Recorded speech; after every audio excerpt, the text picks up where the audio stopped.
Voici la dernière vidéo de la formation Premier contact, premier lien. Et dans cette vidéo, je vais aborder le concept de une place pour chacun entre parents et assistantes maternelles, puisque c'est pas si évident que ça. Donc, dans l'idée de accueillir et coopérer avec les parents, il faut bien se dire que l'idée d'accueillir et de coopérer avec les parents, c'est vraiment celle de construire un terrain d'entente.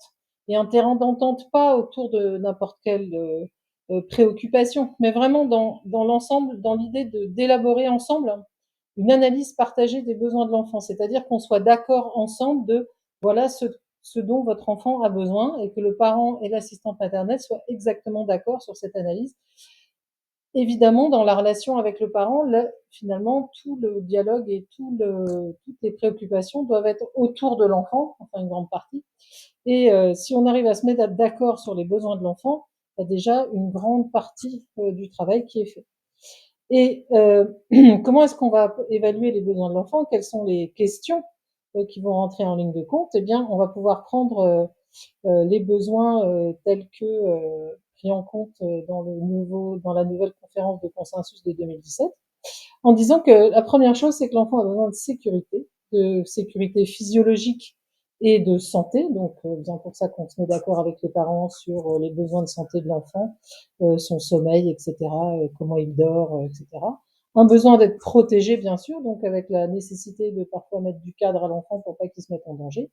Et puis des besoins affectifs et relationnels, ce qu'on résume en disant être investi par une personne stable, c'est-à-dire il faut que l'enfant ait bien des liens avec l'assistante maternelle, et avec cette assistante maternelle, il a des liens affectifs et relationnels, et il sait qu'il peut compter sur l'assistante maternelle, et ça c'est vraiment une nécessité.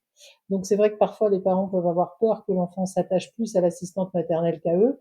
Alors bon, en général quand même les enfants ils préfèrent leurs parents que l'assistante maternelle, mais en fait c'est une nécessité pour l'enfant pour qu'il soit bien de s'attacher à l'assistante maternelle. Ensuite, on va avoir un besoin d'expérience et d'exploration du monde, c'est-à-dire que l'enfant, il peut pas juste rester chez l'assistante maternelle entre quatre murs, donc c'est normal aussi de discuter avec les parents, de voilà, ben, moi, votre enfant, il a besoin de sortir, il a besoin de voir d'autres enfants, on ira au RPE, on ira faire des activités, on ira se promener au parc, on ira un peu dans la nature, voilà, parce que tout ça, ça fait partie des besoins d'expérience et d'exploration du monde. Et en fait, tous les enfants pris en charge par l'assistante maternelle ou du coup accueillis par l'assistante maternelle ont ces besoins-là et il faudra bien faire des arbitrages pour que tous les enfants aient leurs besoins satisfaits. Ensuite, on a le besoin d'un cadre, de règles, de limites qui sont absolument nécessaires pour l'enfant puisque ça répond aussi à son besoin de protection et puis à son besoin de socialisation et de savoir comment se comporter avec les autres.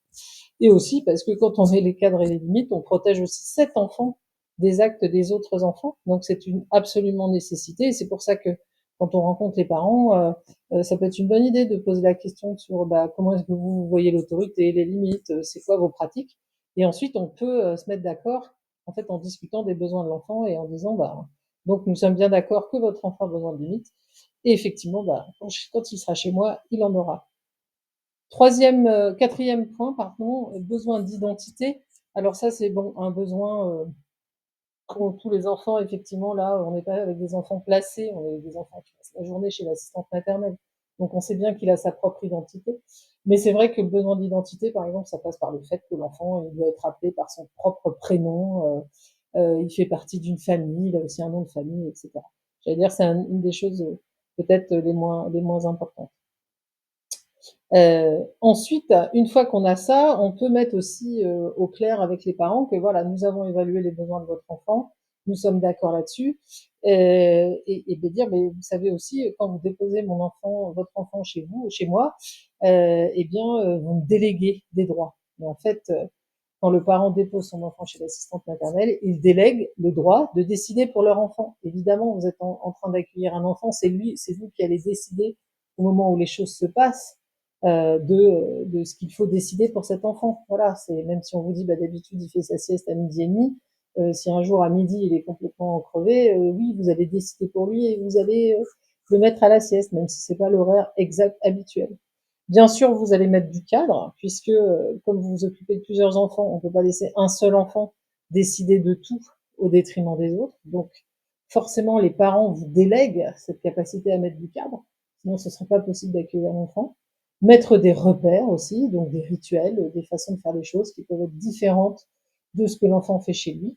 Et puis bien sûr, une délégation de s'adapter aux besoins de l'enfant au fur et à mesure de la journée, parce que on va pas attendre que les parents nous disent, ils nous donnent la déroulée de la journée en nous disant mais à 10h15 il a besoin de 150 millilitres de lait, à telle heure faut qu'il se couche, à telle heure faut lui changer la couche. Ben non, en fait, l'assistante maternelle c'est une professionnelle, donc elle a le droit de s'adapter aux besoins qu'elle évalue tout au fur et à mesure de la journée pour bien accueillir cet enfant.